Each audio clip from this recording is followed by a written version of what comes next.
Assalamualaikum warahmatullahi wabarakatuh. Perkenalkan, nama saya Ana Kurniawati, NIM E 2019-1100. Di sini saya akan mereview 3 video dari teman saya untuk memenuhi tugas UTS. Yang pertama yaitu pengantar ekonomi Islam dari Kampus Pitasari. Apa sih ekonomi itu? Ekonomi berasal dari bahasa Yunani yang berarti oikos dan nomos.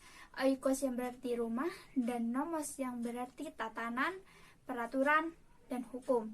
Yang berarti ekonomi adalah pengelolaan manajemen rumah tangga. Nah, sedangkan ilmu ekonomi adalah cabang ilmu yang mempelajari tentang tingkah laku atau perilaku manusia dalam usahanya untuk mengelola atau mengalokasikan segala sumber daya yang ada. Pembagian ilmu ekonomi itu ada 3. Yang pertama, deskriptif, terapan, dan teori. Nah, yang pertama deskriptif, yaitu kajian yang memaparkan tentang kondisi ekonomi yang ada pada suatu daerah atau negara di masa tertentu. Yang kedua, terapan, yaitu ilmu ekonomi yang membahas secara khusus tentang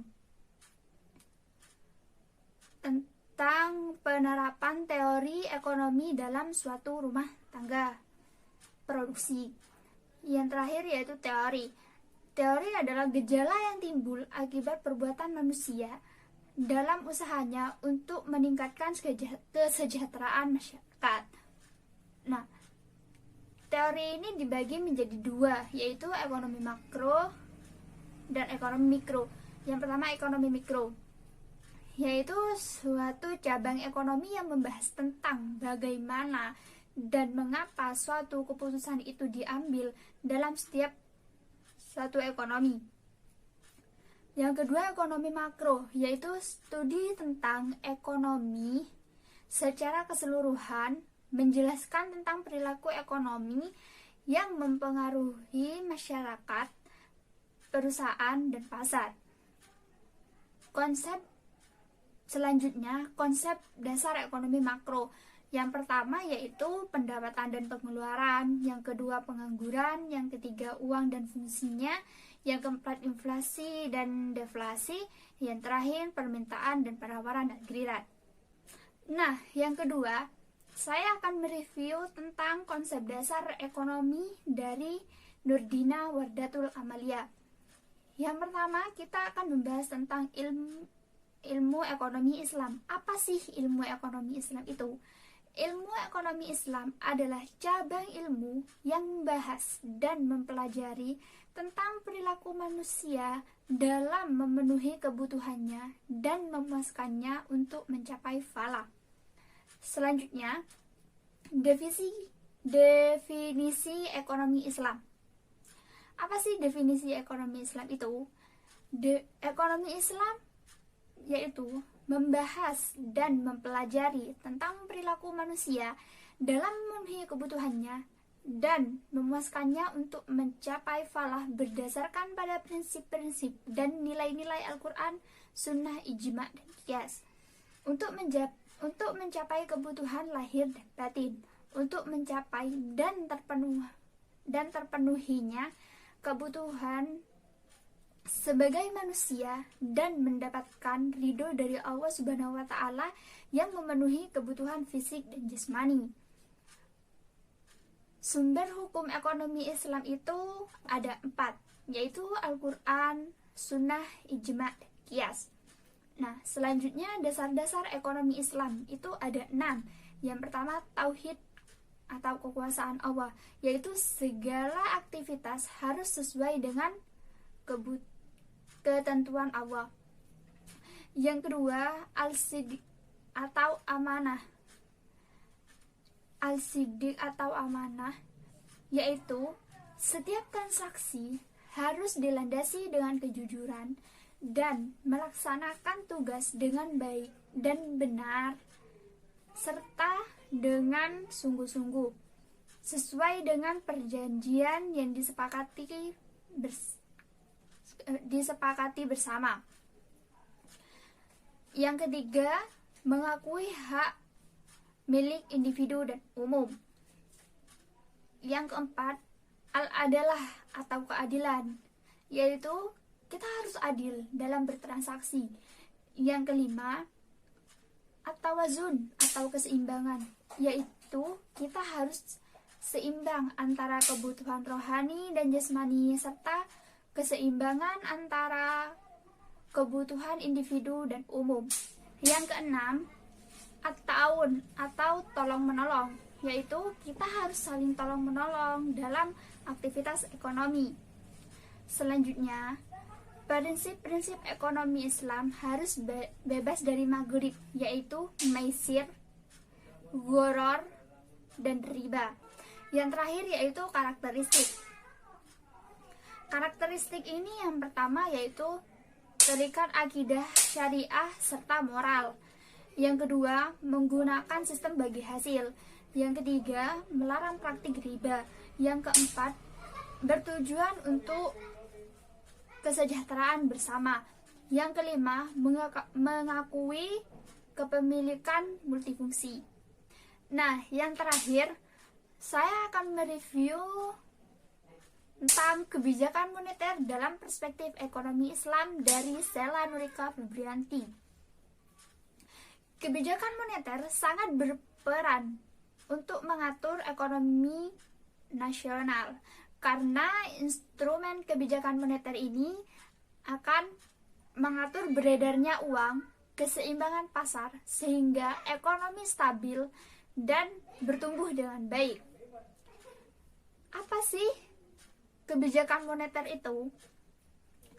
Kebijakan moneter itu merupakan seperangkat kebijakan ekonomi yang dibuat untuk mengatur ukuran serta tingkat pertumbuhan pasokan uang di dalam perekonomian negara. Kebijakan yang dikeluarkan negara akan perekonomian berjalan dengan baik, pertumbuhan ekonomi berlangsung dengan baik, sehingga kesejahteraan di masyarakat berjalan dengan baik. Jenis-jenis kebijakan moneter. Jenis-jenis kebijakan moneter ini yang pertama yaitu kebijakan moneter ekspansif, yaitu kebijakan yang diambil untuk meningkatkan jumlah uang yang beredar. Tujuannya adalah untuk mengatasi pengangguran dan meningkatkan daya beli masyarakat. Sedangkan yang kedua, kebijakan yaitu kebijakan moneter kontraktif, yaitu atau kebijakan uang ketat. Kebijakan ini bertujuan untuk mengurangi jumlah uang yang beredar. Kebijakan ini dilakukan saat negara mengalami inflasi. Tujuan kebijakan moneter. Yang pertama, mengedarkan mata uang sebagai alat tukar dalam perekonomian. Yang kedua, menjaga kestabilan harga. Yang ketiga, menjaga kestabilan ekonomi. Yang keempat, meningkatkan kesempatan kerja.